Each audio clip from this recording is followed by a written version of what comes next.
Hello ladies and gentlemen, my name is Evdokimov. We continue our videos devoted to investing in tokens, cryptocurrency-based startups, and blockchain startups.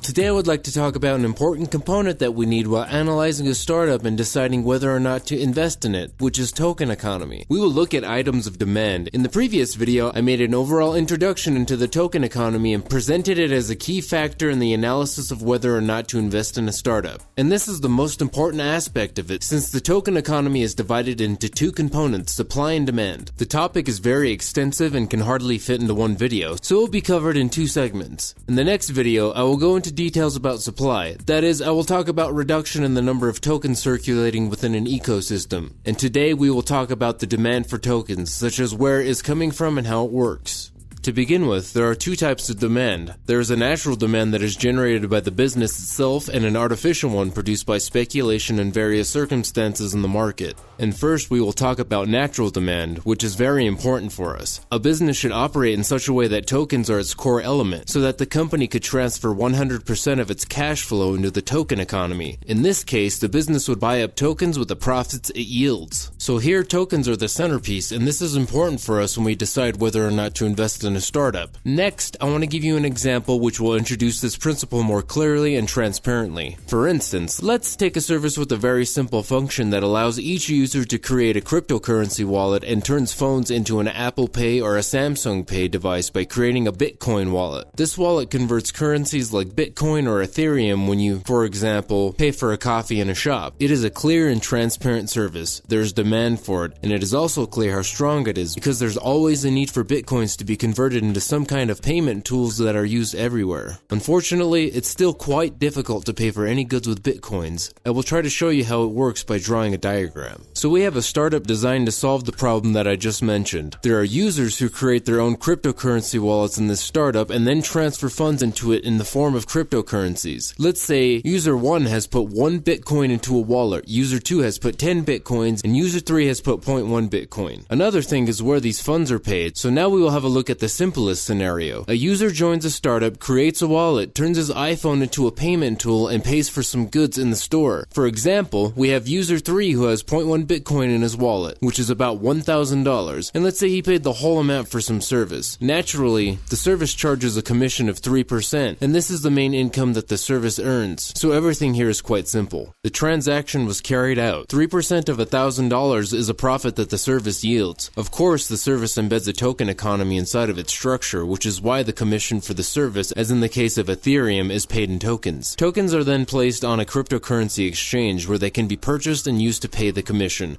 Here's how it works. We have made a payment of $1,000 from our Bitcoin wallet to buy a product or a service, and $30 or 3% has been charged by the startup. The $30 are transferred to the cryptocurrency exchange, and we instead get X number of tokens, which are the value of the commission, taking into account that tokens may have a different value. In that case, all these tokens from the startup wallet will be destroyed. They are burned from the smart contract and removed from circulation. The removal of a token from circulation would be the topic of the next video, where I will describe what methods, apart from burning, can be used to reduce the number of tokens in the base. Let's just stick to increasing their demand for now. A few moments ago, I have given an example of 100% of the business's cash flow, that is, all 3% of its returns is transferred into the token economy. In fact, these returns are used to purchase tokens, and these tokens are put into a special wallet where they can even be used to charge a commission. This is a vivid example of how natural demand is generated. The entire demand for tokens is produced by business. We can even speak of the addition of speculative demand, and can estimate this speculative demand as being, for example, times 2 in relation to natural demand.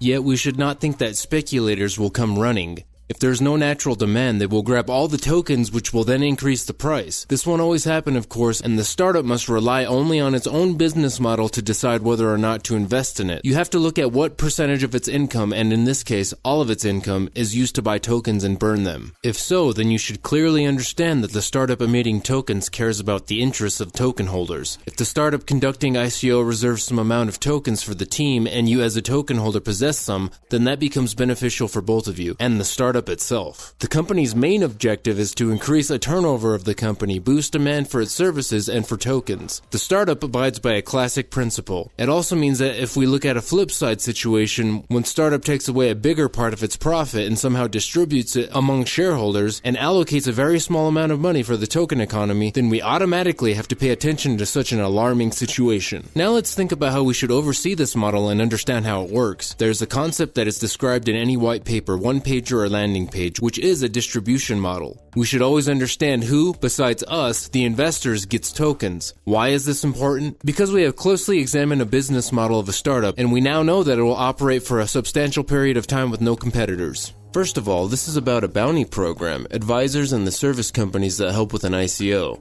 It is important to always pay attention to how distribution programs are arranged. We should see that in the distribution program, only 70% of tokens have been distributed among investors. It is necessary to pay attention to how the remaining 30% of tokens are managed. We can always assume that the good scenario is when a startup says that they will not sell off some of their tokens for some time. For example, the startup keeps all tokens for itself, its advisors, and founders for a year. In this case, it determines your priority right to sell off tokens. Here we have outlined how it works. The startup allocates 100% of profit to buy a token and burn it, and our task is to understand how many tokens in total were emitted. For example, there were tokens worth $20 million emitted. ICO covered that amount of tokens, and they then passed into the hands of investors and future token holders. Apart from that amount, there were also 20% of the tokens emitted in favor of the team. This means the number of tokens circulating would reach 24 million. What is it all about? We say that the startup had an economic model which consisted of onboarding users. The base potential of its users, let's assume, equals 1 million people. The startup plans to get a 5% share of the market during a year, which is a reasonable objective. This means that there will be 1 million users using its service. Consequently, the startup determines that the average bill for using its service will be $1,000, while the average bill on the base is about $3,000, meaning the startup makes a conservative forecast. What does this lead to? This leads to a situation where the volume of tokens bought at the moment will reach the following amount. We take 1 million users, multiply them by $1,000 a month, and as a result get $1 billion as the turnover of the system. Given that the startup takes only 3% of commission, this results in the allocation of $30 million to buy tokens on a monthly basis. This is a key figure that you must perfectly understand when analyzing the white paper or business plan, one-pager, or landing page. You have to understand how many tokens the startup plans to buy. It is also very important to realize how realistic these plans are. So the startup, as we counted, has emitted 24 million tokens. The tokens worth of 30 million will be bought monthly. You may be wondering how all this is possible. It is possible because we are talking about 24 million tokens, and these are tokens and not dollars. If a price of a token grew tenfold, then its overall cost will reach 240 million, and even if it were 30 million, it will still be brought up over several months, about 8 months in particular. But here it is never about a linear volume. So what is it about? Tokens were emitted and distributed between two groups. Users, those who plan to use them to burn as a commission, paying for goods or services autonomously. The second part of the tokens is purchased to be further realized on the crypto exchange. As for statistics and the general experience that I've acquired over time, this is not more than a third of all 24 million tokens, and it will go to the cryptocurrency exchange. To calculate this, we immediately separate those 4 million, which are frozen by the team for some time on their wallets, from the rest of the sum. We will be left with 20 million. Of these, a third is placed on the cryptocurrency exchange. We will end up with around $7 million left. The demand that the startup generates after some time is 30 million. We immediately see that demand reaches that number with only 7 million still circulating. That is 7 to 30. This is the very multiplier by which the token will grow.